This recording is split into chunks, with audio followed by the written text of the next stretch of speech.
उसमें नबी की ताकत और क़ुव्वत शामिल नहीं होती, इसमें अल्लाह की कुदरत का फरमा होती है। अल्लाह चाहता है तो नबियों के हाथ से जाहिर कराता है, यह मौजूदा।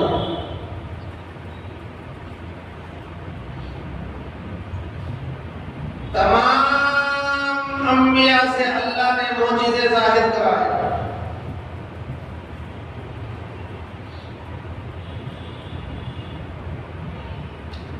हज़रत ईसा अलैहिस्सलाम किसी मुर्दे से कहते कुल बिइज़्निल्लाह, मरा हुआ है, खड़ा हुआ है।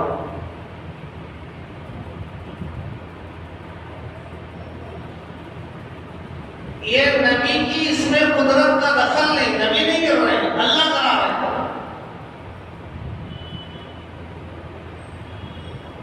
इंसान की रूह अल्लाह निकाल ले तो सारी दुनिया में अगर रूह डाल सकती है, जिंदा कर सकते हैं सारी दुनिया। आजिज अल्लाह ऐसी चीज नबियों के हाथ से जाहिर कराते ही, दिखाते ही, जिसका मुकाबला करने से सारी दुनिया आजिज हो जाती है, नहीं कर सकती। किसी मरे हुए को जिंदा करने वाला अल्लाह के लिए, जो मेरे और आपके नबी जनाब मुहम्मद रसूलुल्लाह सल्लल्लाहु अलैहि वसल्लम को अल्लाह ने बेशुमार मौजिज़ात दिए, उनमें से एक बड़ा मौजिज़ा मिअराज है। रजब का महीना है ना,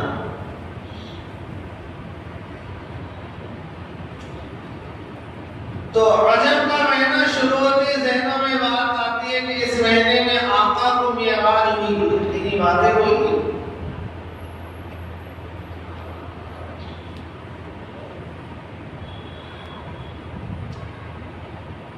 क्यों हुई, क्या हिकमतें थी, बेशुमार हिकमतें उलमाए किराम ने बयान की है। एक हिकमत उलमा ने ये बयान की, अल्लाह ने मिराज इसलिए कराया कि जिस साल हुजूर को मिराज हुई, उस साल हुजूर की बीवी का, हुजूर के चचा का, दोनों का इंतकाल हो गया था। हुजूर ने कहा ये मेरे लिए गम का साल है, आमुल हुज़्न। जिब्रील आए, या रसूल अल्लाह, अल्लाह आपको अपने पास अर्श पर बुला रहा है, क्यों? आपके गम को धोने के लिए। दोस्त को तसल्ली देता है, क्यों? गम को हल्का करने के लिए।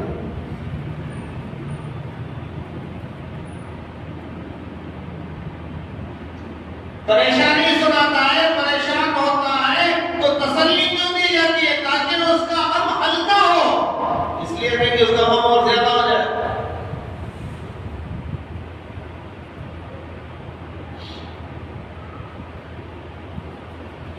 तो हुजूर की मोहब्बत होने के लिए बाद उलमा ने कहा अल्लाह ने मेराज इसलिए कराई, ये बताने के लिए दुनिया को देखो, जहां तक मैं खुदा हूं वहां तक मोहम्मद नबी है।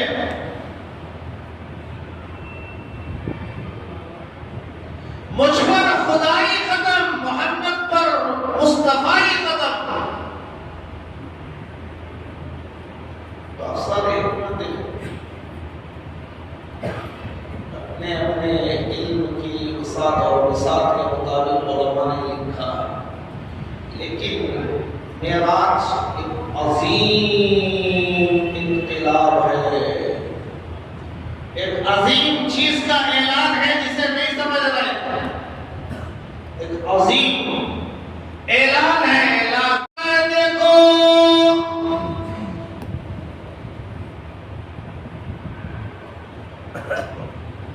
रोए जमीन पर अल्लाह के दो घर हैं, दो ही नहीं बोल रहा हूं, दो घर ऐसे नहीं जिनको अल्लाह ने मरकजियत दी है। एक काबतुल्लाह, एक मस्जिद अक्सा फलस्तीन,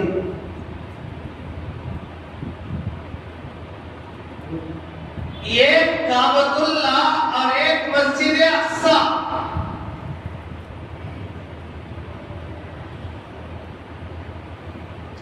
दो मस्जिदें ऐसी जिनको अल्लाह ने मरकजियत दी है। ओमी मरकज, दो अलग अलग हैसियत से दो मरकज हैं। अल्लाह ने काबे को हिदायत का मरकज बनाया और अल्लाह ने मस्जिद अक्सा को सियासत का मरकज। सियासत है, अजब गलीज चीजों को सियासत समझकर परफेक्ट टीच नहीं होता।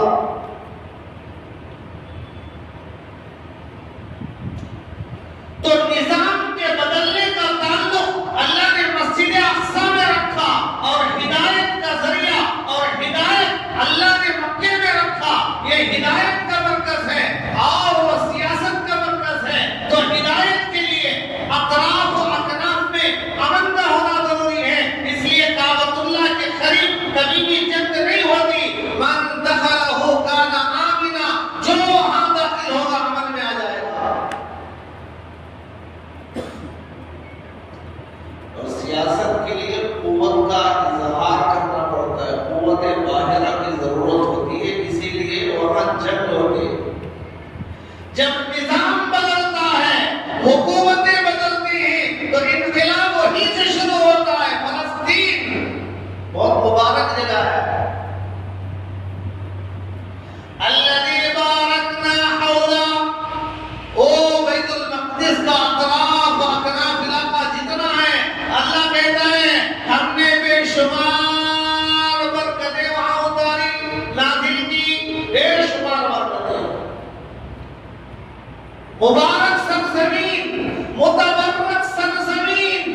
लेकिन निजाम जब बदलता है तो इनकलाब वहीं से शुरू होता है।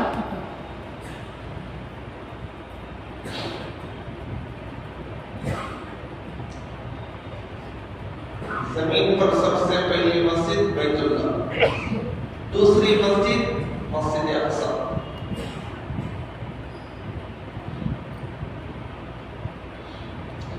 बैतुल्लाह को किसने बनाया? मस्जिद अक्सा को किसने बनाया?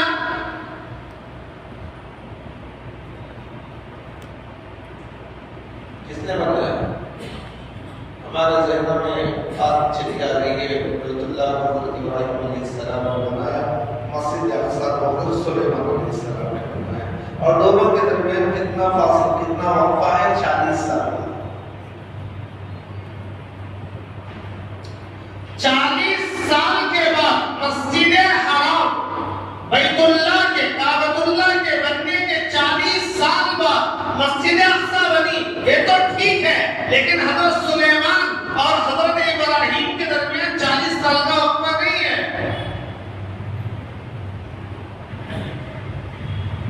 लिहाजा उलमा ने लिखा है बैतुल्लाह भी और मस्जिद अक्सा भी दोनों को फरिश्तों ने बनाया और फिर उसके अंदर तजदीदी काम, नया काम जो शुरू किए, वो कुछ खराब हो गया था, गिर गया था, उसे असरे को शुरू किए। तो काबतुल्लाह को हज़रत इब्राहीम ने उसकी तजदीद की और बैतुल मक़दिस की तजदीद हज़रत सुलेमान अलैहिस्सलाम ने की।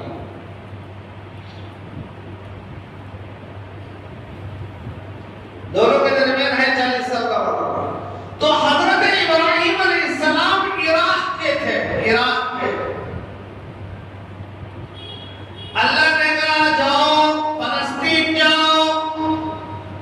इराक से निकले अपनी बीवी हज़रत सारा लूत को लेकर। ये दो ही ईमान वाले थे हज़रत के साथ, दो ही, दूसरे कोई ईमान वाले थे। मिस्र आए, वहां एक वाक़या पेश आया। बादशाह मुतासिर होकर अपनी बेटी शहजादी को हज़रत इब्राहीम को दे दिया, जिनको हज़रत हाजिरा, हाजिर कहा जाता है। हज़रत हाजिरा अलैहिस्सलाम, हज़रत हाजिरा रज़ियल्लाहु अन्हा। तो हज़रत इब्राहीम अपने हज़रत सारा, हज़रत हाजिरा, हज़रत लूत को लेकर फलस्तीन आए और फलस्तीन ही में हज़रत इस्माइल अलैहिस्सलाम पैदा हुए। हज़रत इस्माइल अलैहिस्सलाम मक्के में नहीं पैदा हुए, फलस्तीन में पैदा हुए।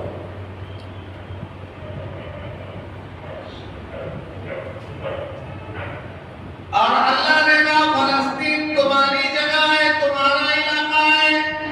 इब्राहीम और हज़रत इब्राहीम के मानने वाले यानी मोमिनीन जो हैं उनके लिए फलस्तीन है और उनके जिम्मे अल्लाह ने आलमी हिदायत का मनसब उनके हवाले किया था। तो हज़रत इब्राहीम के दुनिया से जाने के बाद लोग चलते चलते चलते गुमराही आई, बनी इसराइल में इतनी गुमराही आई, इतनी गुमराही आई, शिर्क और बुत परस्ती के अंदर वो उतर गए और अल्लाह को नाराज कर दिए।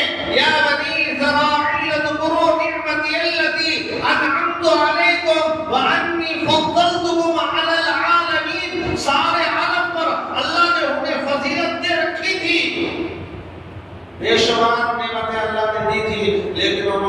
नेमतों की नाकदरी की, नेमतों की नाकदरी की, तो अल्लाह ताला ने वो शहर और वो मकाम उनसे छीन कर दूसरों के हवाले कर दिया।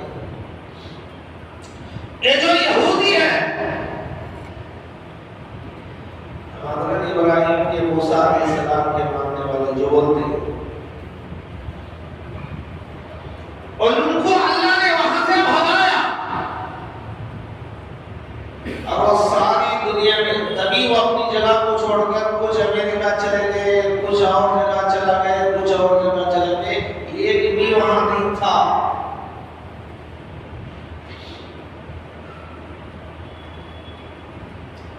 बाद में क्योंकि क़यामत के करीब उन सबको एक जगह जमा करना है, ये अल्लाह का तकवीनी फैसले हैं, एक जगह जमा करना है, यार सब एक जगह जमा हो गए। दज्जाली दौर के अंदर सब एक जगह जमा होना है और हज़रत ईसा अलैहिस्सलाम आएंगे, सारी दुनिया से एक भी यहूदी बाकी नहीं रहेगा, सब खत्म। उसमें जो अच्छे हैं वो कलिमा पढ़ के मुसलमान हो जाएंगे, यहूदियों में जो अच्छे हैं वो कलिमा पढ़ के मुसलमान हो जाएंगे, नसरानियों में, ईसाइयों में जो अच्छे हैं वो कलिमा पढ़ के मुसलमान हो जाएंगे, और जो बकिया है वो सब खत्म हो जाएगा। तो अल्लाह ने हज़रत इब्राहिम और उनके मोमिनीन के लिए अल्लाह ने कहा था ये इलाका तुम्हारा है। जब उन्होंने नाखदरी की, अल्लाह ने वो इलाका छीन लिया।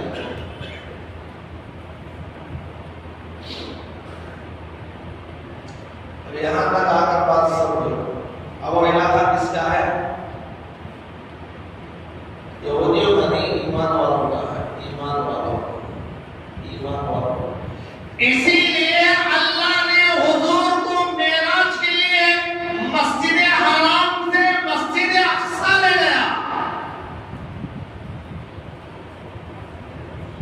भाई वहां ले जाने की कोई जरूरत नहीं थी, मक्के से डायरेक्ट आसमानों पर हुजूर जा सकते थे, जा नहीं सकते थे।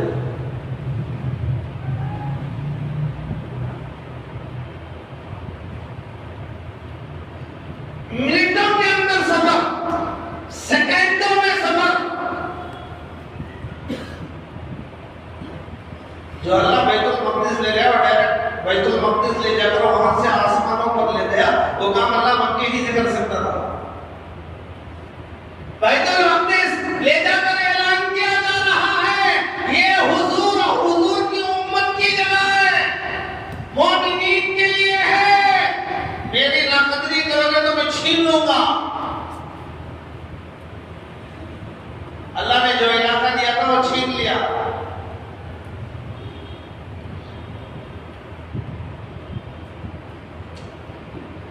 तो मेराज के अंदर बहुत सारी हिकमतें उलमाए किराम ने बयान की। तो अल्लाह के रसूल अलैहिस्सलाम अपने घर में या हजरत उम्मे हानी के घर में या बैतुल मक़दिस में, 3 रिवायतें हैं, आराम कर रहे थे। कहीं भी आराम करें, लेकिन ये बात नहीं है कि हुजूर को काबा लाया गया। अगर जिब्रील से कहा जाओ हमारे हबीब को जगाओ, अल्लाह के रसूल अभी नींद और बेदारी, आदमी अभी सोया है तो होशियार रहता है, उठा दो अभी सोया, अभी पूरी नींद नहीं लगी होगी, उठ जाएगा। सोकर बहुत वक्त हो गया तो गहरी नींद में चला जाता, कुछ पता नहीं रहता। तो हुजूर कहते हैं अभी मैं सोया भी था, जागा भी था, मुकम्मल गहरी नींद नहीं थी। जिब्रील छत से आए और अपने दोनों पैरों से मेरे पांव के तलों को मसला, तो मैं बेदार हो गया, आंख खुल गई। उठाने का अंदाज देखो।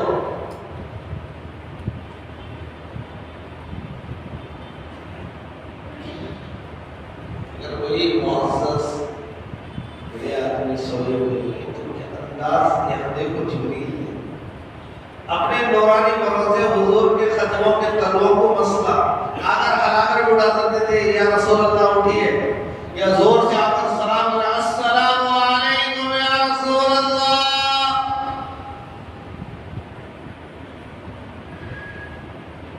जिब्रील हुजूर को सलाम करते तो नहीं,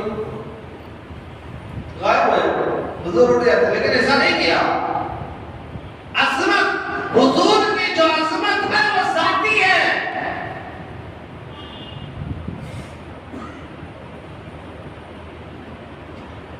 हुजूर को जो अल्लाह ने मकाम दिया है वो मेराज की वजह से नहीं, आखिरी में आने की वजह से नहीं।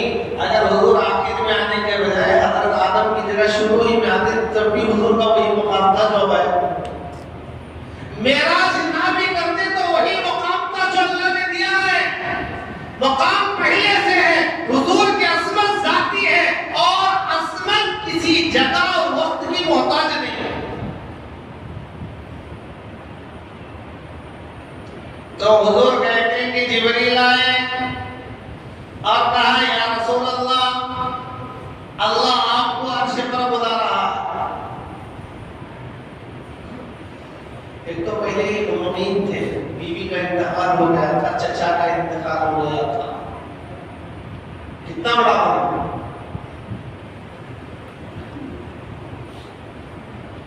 आदमी की बीवी का इंतकाल का गम मामूली नहीं है। और सारे मक्के में सहारा देने वाला चचा, जिसकी वजह से लोग दुश्मन तकलीफ पहुंचाने में घबराते पीछे हटते, वो सहारा चला गया।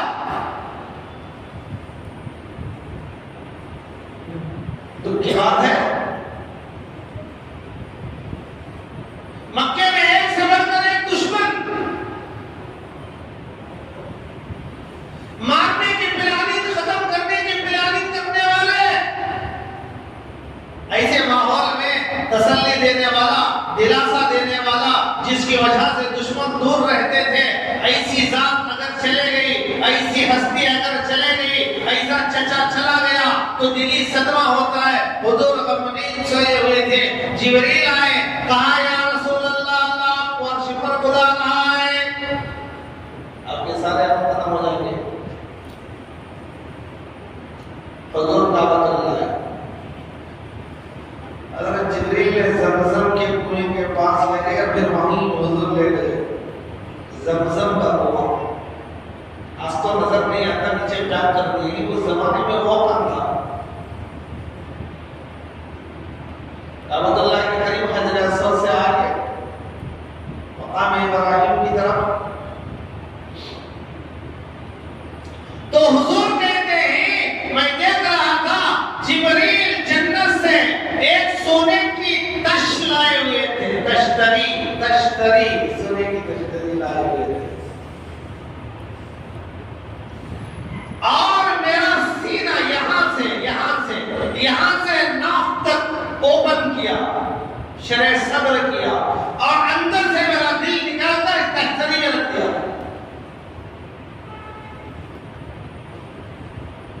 आदमी के जिंदा होने के लिए दिल से कलेक्शन होना नहीं है, दिल से कलेक्शन खत्म हो गया तो फिर ओपन हार्ट सर्जरी। हुजूर कह रहे हैं, हुजूर देख रहे हैं, मैं देख रहा था, मेरे दिल को निकाल कर रखा गया, मैं सारा मंजर देख रहा था, दिल निकलने के बावजूद जिंदा है।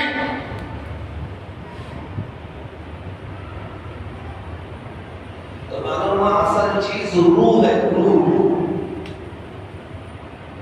और रूह निकलने के बाद आदमी जिंदा नहीं रहता, खत्म। दिल निकलने के बाद भी जिंदा रहेगा। हुजूर कहते मैं जिंदा था, देख रहा था। जिब्रील ने मेरा दिल निकाला, सोने की तश्तरी में रखा, ज़मज़म का पानी लेकर धोया, अंदर से कुछ निकाला, पाक किया, फिर बंटवारा उसके अंदर एंटर किया, फ्री दिया, रखकर पैक कर दिया।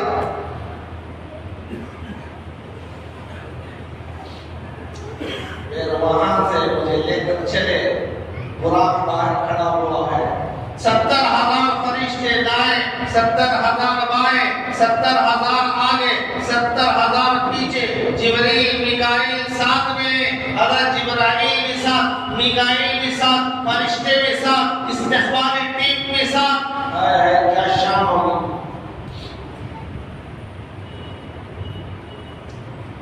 बुराक पर जब आप चढ़े तो बुराक कुछ शोखी करने लगा, बिदकने लगा। हज़रत जिब्रील ने कहा, अरे तुझे मालूम नहीं कि तुझ पर सवार होने वाली हस्ती सारे अंबिया का इमाम है और तू बिदक रहा है? ये जो बुराक है ना, जन्नती सवारी थी बुराक। बुराक इसलिए कहते हैं कि वो बर्क़ुन से, बर्क़ के माने अरबी में बर्क़ कहते हैं करंट को, बिजली, करंट। और करंट की तेजी और रफ्तार कितनी है मालूम? 1 सेकंड में 3 लाख किलोमीटर तय करेगी। 1 सेकंड में, 1 सेकंड में 1 मिनट नहीं बोल रहा हूं, 1 सेकंड में 3 लाख किलोमीटर तय करेगी करंट। और ये करंट बनाया है इंसान। इंसान के बनाई चीज में इतनी तेजी है, तो बुराक तो जन्नत से आया था, अल्लाह का बनाया हुआ था, और उसके अंदर कितनी तेजी होगी। और वो कितने वक्त में मक्के से फलस्तीन गया होगा, अंदाजा कर सकते हैं? 1 सेकंड में करंट 3 लाख किलोमीटर तक जाता है, 1 सेकंड में, इतनी तेजी। अब मक्के से बैतुल मक़दिस कितना दूर है? 1300-1400 किलोमीटर। यमन से 2000 किलोमीटर। अब 2000-1400 कितने वक्त में पार करे होंगे? जब तक 3 लाख 1 सेकंड में बिजली पार करती है।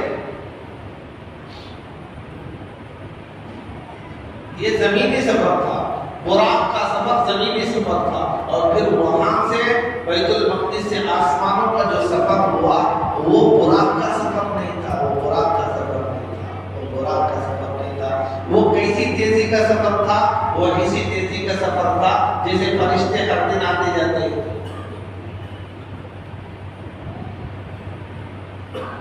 फरिश्तों के आने में कितनी देर लगती है? लगती है?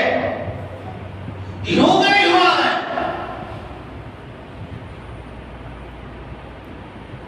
किताबों में लिखा है, हज़रत इब्राहिम के लख्ते जिगर हज़रत इस्माइल को मीना के मैदान में वादी में लिटाकर, बाप आंखों पर कपड़ा बांधकर, पट्टी बांधकर ज़बा करने जा रहा है।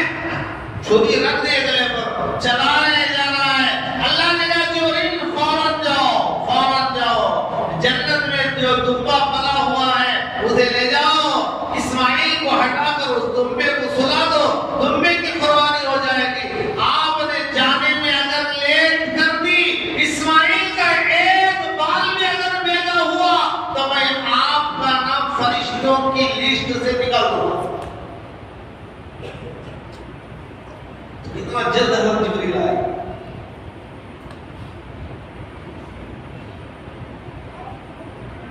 वहां से जो मेराज के लिए जो सफर शुरू हुआ, वो फरिश्तों की रफ्तार से था। यहाँ मक्के से जो बैतुल मक़दिस का जो सफर हुआ, वो बुराक का सफर था। जबकि 3 लाख 1 सेकंड के अंदर वो पार कर जाती है, तेजी के साथ पहुंचती है बिजली। तो ये तो जन्नत की सवारी थी, अल्लाह का बनाया हुआ जानवर था, सवारी थी। और उसकी रफ्तार कितनी होगी, कितनी देर में पहुंच गया होगा? जब 1300-1400 मील का फासिला था मक्के से बैतुल मक़दिस। बहरहाल जब सवारी पर आए तो वो शोखी करने लगा। हज़रत जिब्रील ने कहा, तुझे पता नहीं?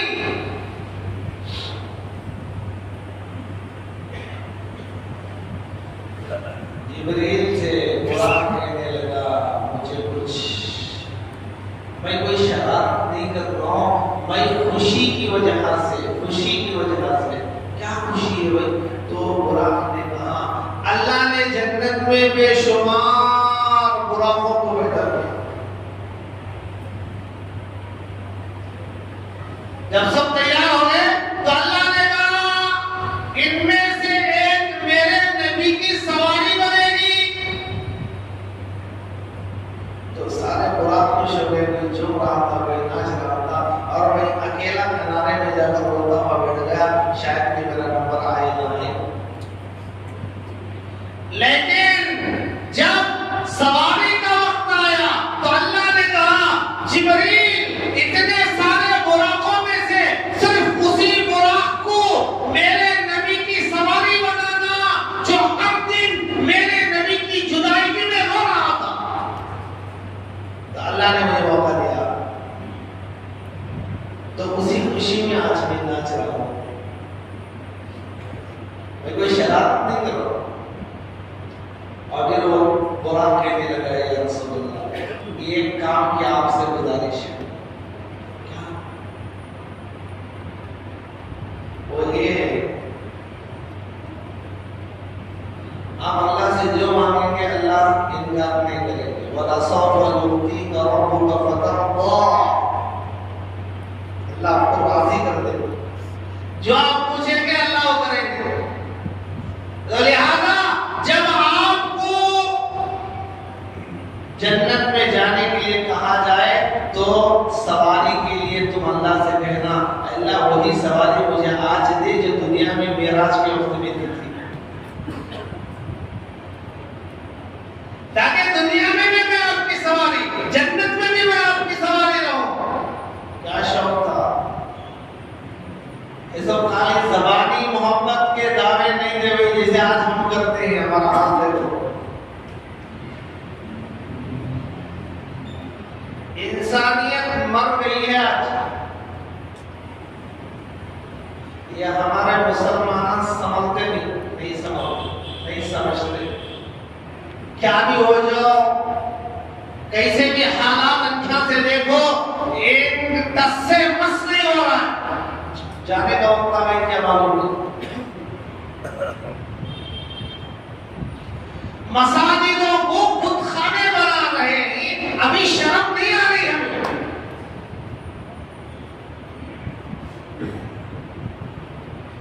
क्या है, हमें जुम्मा में भी ये हाथ हमारा रहा तो क्या है, अल्लाह छीन कर देना।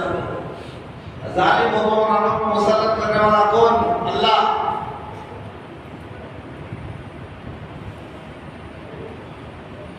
बनी इस्राइल को बेशुमार नेमतें देकर फिर उनकी पिटवाई करवाई, किसने करवाई? अल्लाह ने करवाई।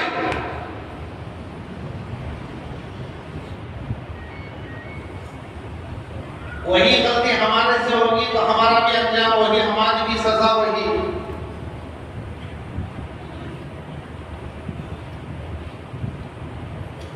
डूब मरने का वक्त है हमारे लिए।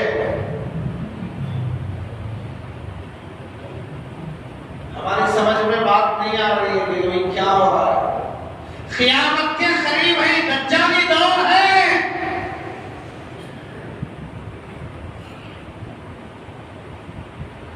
अल्लाह को राजी करेंगे तो ईमान सलामत रहेगा, अल्लाह से दूर हो गए तो फिर कुफ्र की हालत में मौत आएगी। अल्लाह हिफाजत फरमाए, अल्लाह हिफाजत फरमाए। मुसलमानों जाग जाओ।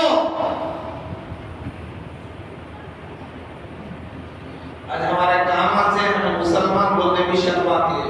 ऐसे काम करने वालों को मुसलमान बोलना या नहीं बोलना डर लगता। मुसलमान हो नहीं है।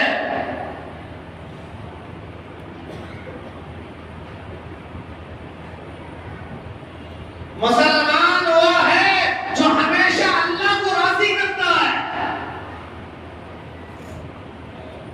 हमारी जिंदगी में गुजर गए, बालों की कालाई सफेदी में आ गई, फिर भी हमें अल्लाह याद नहीं आ रहा है। मस्जिदों में हमें आना सीखा नहीं, मस्जिद के आदाब से हमें वाकिफ नहीं।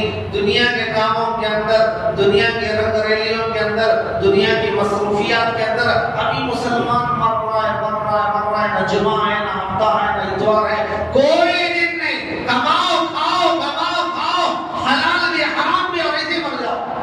क्या भाई इसीलिए आए हम?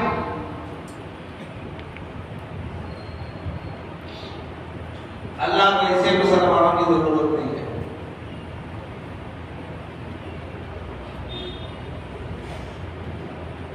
हमारा ये अगर यही हाल रहा तो सजा मिलने में देर नहीं लगेगी।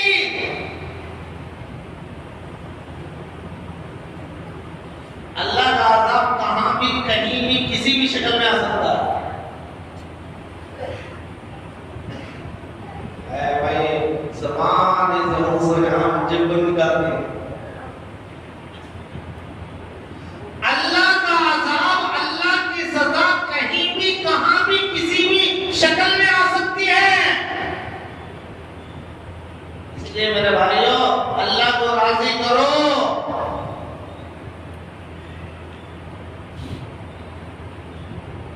नहीं तो अल्लाह ऐसे इबादत करने वालों की भी जरूरत नहीं और उनकी इबादत खानों की भी जरूरत नहीं है, सब खत्म।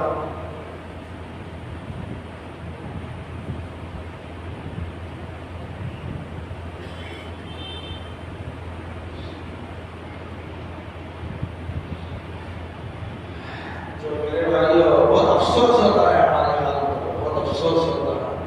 भाई जुमा का दिन है, जुमा का एक दिन खाली बताया जा रहा है कि पहली अजान पकाओ तो हमारे भाइयों का हाथ देखो। अल्लाह की कितनी बात हमें मान रहे हैं, खाली जुमा के दिन देख लो। दावे तो हमें बहुत करते हैं, मैं पक्का मुसलमान। मेरा भाइयों वक्त बढ़ रहा है, मुझे कुछ लंबा कहना नहीं है, वाकया तवील था। होशियार हो जाओ, ईमान कहीं हाथ से निकल ना जाए मेरे भाइयों। ईमान को बचा लो, ईमान को बचा लो। ईमान बचेगा तो असल जिंदगी आने वाली है कामयाबी। कामयाब वही होगा जो ईमान को बचाएगा। अगर जो ईमान को बचाए बगैर दुनिया से चले गया तो नाकाम हो जाएगा। फिर कुछ भी करे वो आप मौका नहीं आएगा। अल्लाह हम सबकी हिफाजत फरमाए, सुनी बातों पर अमल की तौफीक फरमाए। आखिर में पसंद का मसला सुनो।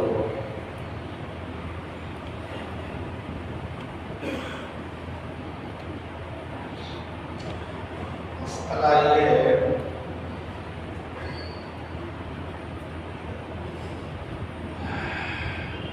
पांच नमाजों में, तीन नमाजों में क़िरात जोर से पढ़ते हैं, दो नमाजों में आहिस्ता सुनाई नहीं देता। ज़हर, असर, जुमा छोड़ो। मगरिब में क़िरात जोर से होती है, इशा में होती है, फजर में होती है। होती नहीं होती? इमाम साहब क्या पढ़ रहे हैं सबको माइक में सुनाता। ज़हर में क्या पढ़ रहे हैं सुनाता, जुमा में पढ़ते सुनाता, जुमा में जोर से पढ़ते सुनाता। जुमा की बात नहीं हो रहा, ज़ोहर, असर। यहाँ आहिस्ता पढ़ना है, इन नमाजों में जोर से पढ़ना है। अगर कोई आदमी जोर से पढ़ने वाली नमाजों में आहिस्ता पढ़ दिया या आहिस्ता पढ़ने वाली नमाजों में जोर से पढ़ दिया तो सजदे सहू वाजिब, सजदे सहू करेगा तो नमाज होगी वरना नहीं होगी। अब इसमें मसला ये है कि ज़ोहर की नमाज में, असर की नमाज में इमाम साहब माइक लगाए हुए थे, वो आहिस्ता ही पढ़ रहे, लेकिन माइक और मिशनरी के जोर पर वो अंदर आहिस्ता जो पढ़ रही वो आवाज माइक से पहली सब वालों को सुनाई दे रही। ऐसा होता, सिस्टम एकदम हैवी है, आहिस्ता बोल रहे लेकिन आवाज मुख्तलियों के गानों तक पहुंच रही है। तो क्या सजदे से करना है? उलमा ने कहा नहीं, वो आहिस्ता ही पढ़ रहे हैं, जोर से नहीं पढ़ रहे हैं, वो अंदर अंदर ही पढ़ रहे हैं, लेकिन आवाज जो बाहर आ रही है वो मिशनरी की वजह से आ रही है। ये जहर नहीं हुआ, लिहाजा सजदे सहू की जरूरत नहीं है। लेकिन ऐसी सूरत हाल में इमाम के लिए जरूरी है कि मैं थोड़ा दूर कर ले। अगर ऐसी मिशनरी है कि कम आवाज की उठाने दे रहा, ऐसी चीजों से एहतियात करना है। नमाज में कोई खराबी नहीं आएगी, इसलिए कि बाज़ जगह मसाजिद में भी सुनने में आता है कि भाई सब में आवाज आ रही है, हालांकि वो नमाज ज़ोहर की थी, असर की थी। तो आदमी को खलजान होता है, ए भाई नमाज में सजदे से होना था इसलिए कि आवाज जोर से आ रही थी। तो इसलिए मसला आप लोगों के सामने रखा कि वो आहिस्ता ही पढ़ रहे थे, माइक की वजह से, मशीनरी की वजह से आवाज आ रही थी। वो आवाज को पहुंचाने वाली चीज मशीनरी थी, लिहाजा सजदे सहू वाजिब नहीं होगा, नमाज हो जाएगी। लेकिन ऐसी हालत में माइक को थोड़ा दूर रखना जरूरी